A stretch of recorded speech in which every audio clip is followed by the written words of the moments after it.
Halo teman-teman, balik lagi sama aku Betty Maser di channel aku Mom Betty. Jangan lupa di subscribe, di like, komen, dan share ya ke teman-teman kalian. Follow juga akun Instagram aku Betty Maser. Oke, jadi kayak gini teman-teman. Kenapa kalau kita berciuman itu harus memiringkan kepala? Wah, pernah kebayang gak sih? Pernah terpikir gak di kepala kalian gitu? Kok kenapa sih harus miring gitu?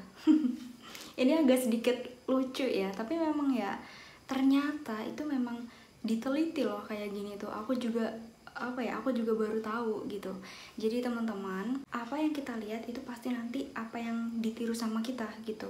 Nih, jadi penelitian itu meneliti bahwasanya 15% pria itu pasti memulai terlebih dahulu ritual berciuman itu. Jadi yang mulai duluan itu kebanyakan katanya 15% itu laki-laki. Dan untuk memiringkan kepalanya itu cenderung ke kanan untuk yang mulai. Nah, nanti si pasangannya itu dia menyesuaikan. Terus buat tangan nih, biasanya kalau kita ciuman miring itu kan kita diraba gitu ya tangannya. Nah, kalau untuk tangan itu tergantung dari dirinya, dia kidal atau enggak. Kalau misalnya dia enggak kidal, biasanya pakai tangan kanan ya.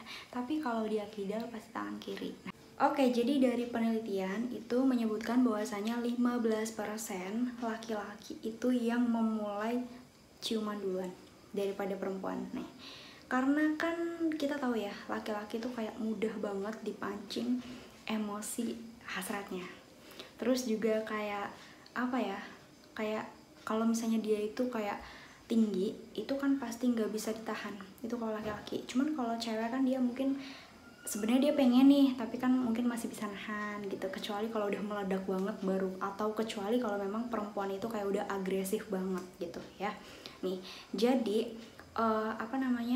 memang ketika berciuman itu kayak memang harus memiringkan kepala gitu ya, karena selain buat memudahkan, terus juga kayak lebih dapat aja feel-nya. Kan kalau misalnya nggak miring juga kan kayak gimana ya, itu juga kayaknya udah kayak naluri biologis kalian kan otomatis gitu. Kalau misalnya kalian tuh udah mau ciuman kan pasti udah miring-miring tuh ya. Nah, nanti juga pasangannya itu pasti pasangannya tuh kayak memberikan respon yang misalnya kalau laki-lakinya dia miring kanan berarti dia harus miring kiri. Ya udah, pokoknya udah tergantung si pasangannya itu miring kemana, dia harus melengkapinya gitu aja.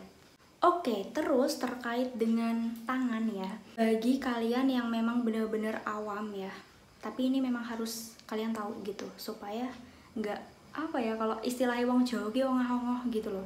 Jadi kalian harus tahu, karena ya ini walaupun kayak gini, ini tetap ilmu gitu.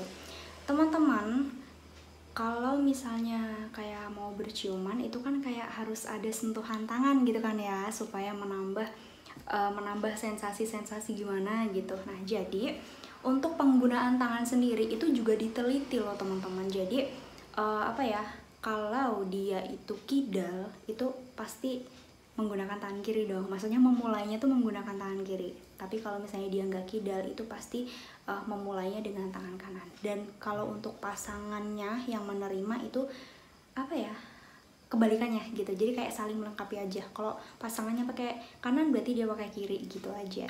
Jadi kayak si penerima ciuman itu tuh jadi kayak menyesuaikan aja supaya sensasinya dapet, supaya pengalaman berciumannya tuh kayak dapet banget gitu feelnya.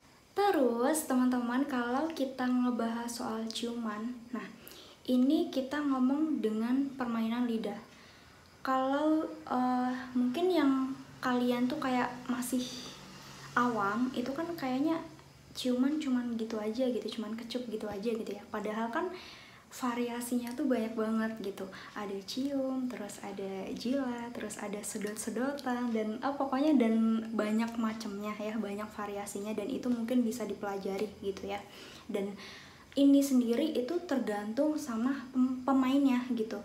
Jadi mungkin ada yang suka dia bermain lidah, ada yang suka sampai disedot-sedot gitu, tapi ada juga yang kayak dia tuh nggak suka gitu. Nah, ini terutama bagi kalian yang memang benar-benar masih awal banget, masih first kiss banget gitu ya, masih belum banyak pengalamannya gitu ya. Itu kayaknya mungkin kamu tuh kayak nganggep kalau iya apaan sih, kayaknya ilfeel gitu ya. Padahal nanti kalau misalnya kamu udah sering dan mungkin udah menjadi kebiasaan kamu gitu ya, ketika kamu udah berumah tangga itu menjadi sesuatu sensasi yang kangen gitu kalau jauh gitu kan. Nah, ini sekali lagi tergantung sama pasangan kamu ya teman-teman.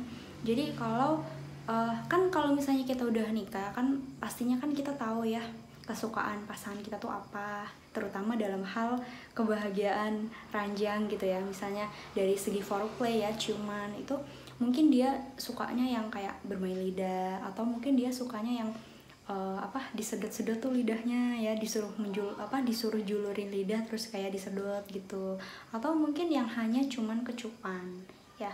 Dan ini aku saranin banget sih bagi kalian yang mungkin akan segera menikah terus kayak lagi cari referensi nih gimana gitu ya, aku saranin untuk awalan itu kayak biasa aja dulu. Nah, nanti seiring berjalannya waktu kalian coba yang lain gitu ya. Jadi janganlah, tapi ini terserah sih ya. Kalau kalian memang udah pengen nyoba yang langsung berat gitu ya udah gitu.